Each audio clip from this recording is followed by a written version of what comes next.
I have a learning disability. I have dyslexia and auditory processing disorder.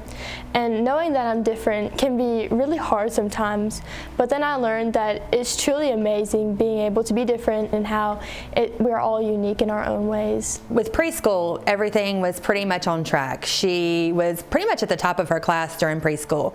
Kindergarten, we did great. She passed all of her benchmarks. When we got to first grade, she started first grade in the top reading group in her class. And by the second 9 weeks, she was in the bottom reading group in her class. I thought that was strange. Her teacher thought it was strange too. And so I remember meeting with her teacher and I said, I don't know what's going on with her. You know, we're doing everything that y'all say at home. Why is she struggling? And the teacher just looked at me and she said, you know, really? I don't know why she's struggling either. She said she shouldn't be. She should be hitting it out of the ballpark and she's not. I called my mom, and my mom had, you know, worked with language impaired and hearing impaired children my entire life, and she said, Lauren, she's dyslexic. She said, I've known it since she was 2. And I said, what are you talking about? And she said, I've always thought that the way that she put her sentences together was not typical of her age. My grandmother really had like a big influence on my dyslexia story because she was a speech pathologist and she could recognize some of the signs of dyslexia. It was hard at first because I wanted to learn the same as the other kids and I just really couldn't. Well, that's when we decided to get her tested. We brought her to Magnolia Speech School and we had her tested, and she was just on the cusp of testing for dyslexia, but we sat down and we talked with one of my mom's coworkers and she said, I believe she's dyslexic. She said she's just learned how to compensate for so long that she's beating the test because she's at the top of the age bracket. And I was like, okay. She said, because if you look at her IQ and you look where she's scoring, she should be scoring much higher on these achievement exercises than she is. What do we do? Everybody around me is telling me this. I don't know what to do. And she said, you need to get her into therapy. And I knew that the school was going to have to, she was going to have to go through all their different tiers and that kind of thing, and it was going to be on their timeline, and I didn't want to wait on their timeline. She was already starting to exhibit signs of struggle at home, and she was exhibiting signs of losing her confidence in herself. We ended up putting her in virtual therapy with a school here in Jackson, and we lived on the coast, and she was doing therapy in my bedroom at my house 3 days a week after school. And right away we saw a change. Both my husband and I are products of the public school system, and so we always had believed that our kids would be in the public school system. And what we found though was that a one-size-fits-all approach to schooling is not for every kid. One of the comments that was made to me was that she's doing too well to need or to qualify for services. That until she's doing poorly, until she fails, it's going to be a struggle for her to qualify for services. It kind of angered me, it frustrated me a lot because I didn't want to wait until she was failing. I know that her teacher was trying, but I feel like it was just, I feel like the way the system was set up was not set up to help somebody who might not be struggling as much as other people are. And that everything that was ever expressed to me was we have to wait until she's struggling.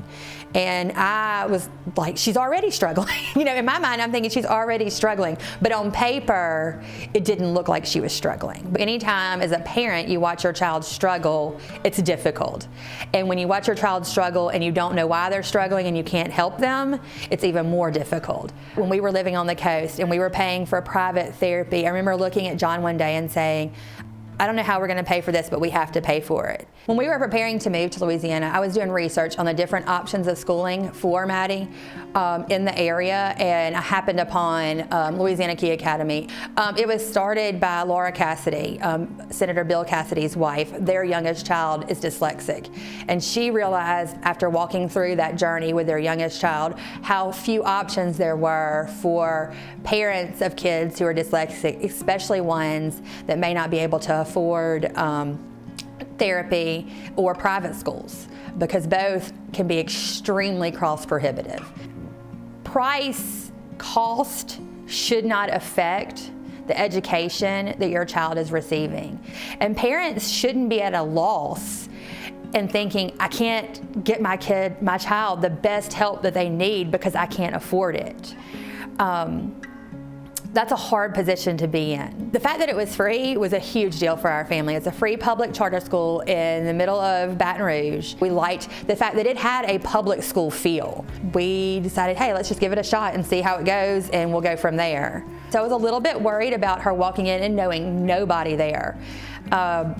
And she never had an issue. I learned so many different things. I learned about morphology, which is the study of words, and I learned many different techniques on how to study so I could be able to be successful on my tests. I was able to talk to kids who didn't have dyslexia or didn't go to my school about what I was learning at school, because I thought it was so interesting to be taught morphology. I thought it was like the coolest word ever, like being taught that.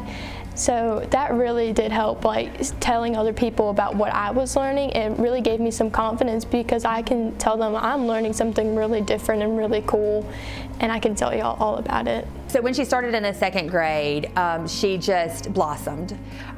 It was the child that I had known before that enjoyed school came back.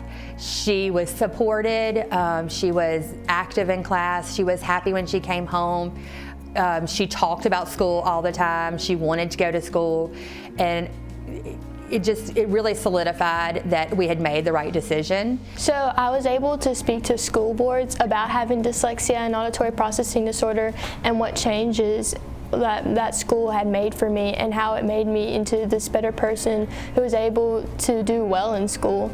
My teachers helped me so much. They were probably the biggest encouragers I had. When you have a child who has maybe a learning disability or a medical disability, you're always wondering, am I making the right decisions for them? Am I doing what's in their best interest? Is this going to help them? And it really helped solidify to me that we had made the right choice for her. And my mom and dad have been always very supportive of my journey. They helped me whenever I was struggling, whenever I wasn't struggling, and they were just there, and it was what I needed. One of the biggest benefits that I saw for it was that she didn't feel alone. She didn't feel like she was the only person who was learning that way. She realized that there were people around her who learned the same way that she did, but also were at the same level that she was at. And they met them at those levels. They didn't say, okay, well now you failed the second grade because you're reading at a kindergarten level still. They said, you know what, you're doing math at second grade level, you're doing history at second grade level, you're doing all these other subjects at second grade level. You're still struggling with reading, we're gonna help you. So you're gonna go to the third grade. So there wasn't this fear of I'm failing. When we moved back home to Clinton, I grew up here, so it is home for me. We were thinking about different options for Maddie and what would be the best option for her. We looked at public and we looked at private. We finally did settle on private because of the classroom size. When I moved to Mississippi and started my new school, it wasn't a school for dyslexia. It's just like it's just a private school. So I was really nervous about having dyslexia and being able to advocate for myself. She's done amazing in school. Right now she has a 3.85 GPA, and we are so proud that this year she was inducted into the National Honor Society because there was so much emphasis put on remediation when she was younger. We're not running into struggles right now that would limit the activities that she can be involved in. She is living her high school experience just the way everybody else is. I've been doing school cheer since I was in 7th grade, and I'm going into 11th grade now. I do show choir, and I've been doing show choir since 7th grade.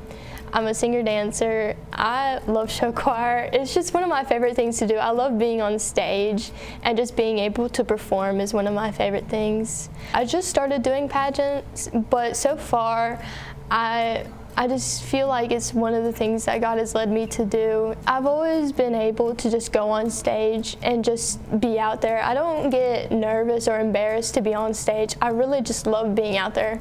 My parents say it's because I'm the first granddaughter and the first niece on both sides of my family, and just having that kind of like attention around me and watching me do all this stuff made me not like nervous to be on stage and made me really confident in myself.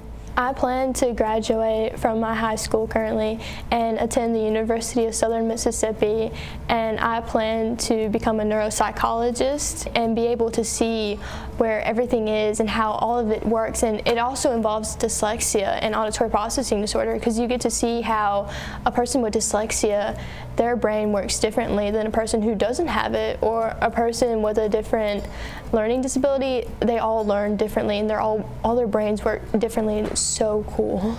Schools like LKA, like a public charter school, specialized school for kids with learning disabilities, can benefit everyone. When we were at LKA, they had to meet the same standards as everybody else in the state, but they were able to specialize the instruction to meet the needs of each child. From my understanding here in Mississippi, charter schools can only open in certain areas, and we live in a great school district. One of the reasons why we moved to the area that we moved to Clinton was because of how good the school district was. Because it's such a great school district, there wouldn't probably be even allowed for them to have a specialized school. Public schools definitely fit a need. They did great for me. They did great for my brother. They did great for my husband. They're not always going to be the right option for everybody. I love that she has been able to embrace her differences. I love that she thrives on being unique and being who she is. I really wanted her to realize the amazing person that she is, the amazing person God made her to be, and how bright she is. And so I see a future of her, whatever she wants to put her mind to, and if it's neuropsychology or if it changes like everybody else's does, then it changes. But I do see her definitely impacting others for the rest of her life. I want people to take from my message is that being different is amazing, and that you should never be scared to be different.